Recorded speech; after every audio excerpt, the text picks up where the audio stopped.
Hai. Hai. Halo. Halo, hai. Saya Novita Vena.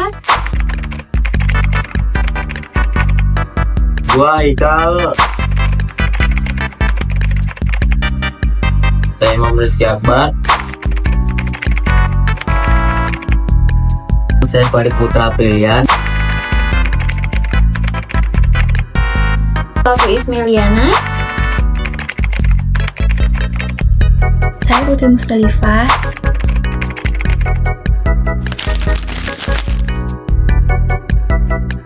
Konsumen memiliki karakteristik yang berbeda berdasarkan faktor demografis, sosial, dan ekonomi. Pemahaman tentang karakteristik ini membantu pemasar dalam menyusun strategi pemasaran yang efektif.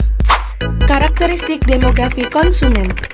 Ini akan menjelaskan tentang karakteristik demografi konsumen, yang dimana karakteristik demografi konsumen itu mempengaruhi beberapa hal. Yang pertama, usia, yang dimana mempengaruhi preferensi dan kebutuhan produk. Yang kedua yaitu jenis kelamin, di mana pria dan wanita pasti memiliki pola konsumsi yang berbeda. Yang ketiga yaitu suku bangsa dan agama, di mana berpengaruh terhadap kebiasaan konsumsi, terutama dalam makanan dan pakaian. Yang keempat, pendidikan, yang dimana mempengaruhi kesadaran konsumen terhadap produk dan keputusan pembelian.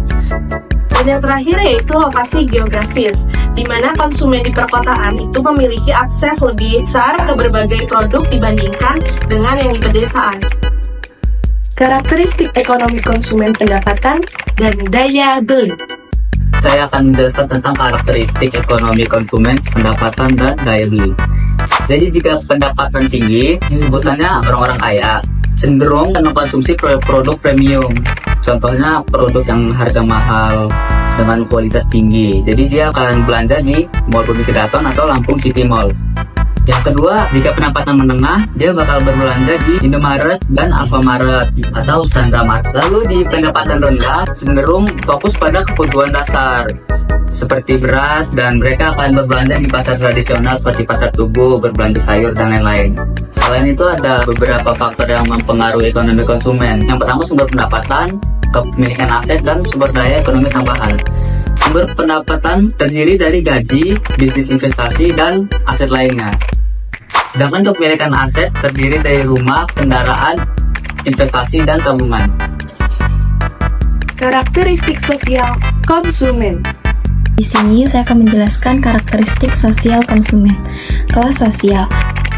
Kelas sosial menentukan karakteristik sosial konsumen karena berpengaruh langsung terhadap cara individu berpikir, bertindak, dan mengambil keputusan dalam konsumsi. Kelas sosial ini dibagi menjadi 3 bagian. Yang pertama ada kelas atas. Kelas atas cenderung membeli produk premium dan eksklusif. Kelas menengah fokus pada keseimbangan harga dan kualitas. Yang terakhir kelas bawah, memilih produk dan harga yang lebih terjangkau. Nah, status sosial dibagi juga menjadi 3 bagian. Yang pertama ada aktivitas status, status yang diberikan oleh masyarakat. Yang kedua ada pasifis status, status yang diperoleh sejak lahir, misalnya keturunan atau bangsawan. Yang terakhir ada aktivitas status, status yang diperoleh dari usaha dan pendidikan. Faktor-faktor yang menentukan kelas sosial. Di sini saya akan menjelaskan faktor-faktor yang menentukan kelas sosial yang terbagi menjadi 3. 1. Variabel ekonomi. Variabel ekonomi dalam menentukan kelas sosial berkaitan dengan kondisi merupakan seseorang atau keluarga yang digunakan untuk mengelompokkan mereka ke dalam kelas-kelas sosial tertentu dalam masyarakat. Contohnya status pekerjaan, pendapatan, dan harta benda. Yang kedua adalah variabel interaksi. Variabel interaksi adalah seseorang dapat diketahui dengan cara mengidentifikasi dengan siapa ia berkomunikasi dan bergaul dalam kehidupan sehari-hari. Contohnya prestis individu, 2 asosiasi, yang 3 sosialisasi. Dan yang ketiga, variabel politik.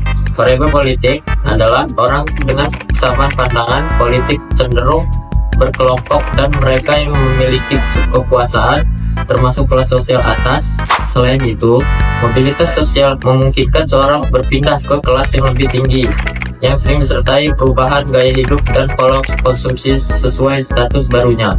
Contohnya adalah kekuasaan, kesadaran berkelas, dan mobilitas. peran keluarga dalam konsumsi. Di sini aku mau menjelaskan tentang peran keluarga dalam konsumsi. Di sini peran keluarga dibagi menjadi 5. Yang pertama ada inisiator atau orang pertama yang mengusulkan pembelian. Yang kedua ada pemberi pengaruh. Pemberi pengaruh memberikan pendapat tentang produk. Yang ketiga ada pengambil keputusan, memilih produk yang akan dibeli. Yang keempat ada pembeli, yaitu orang yang melakukan transaksi atau yang membayar di kasir. Yang kelima ada pengguna, orang yang menggunakan produk tersebut atau orang yang dapat untung dari pembelian tersebut. Implikasi bagi pemasaran. Akan menjelaskan implikasi bagi pemasaran. Di sini ada 3 jenis. 1.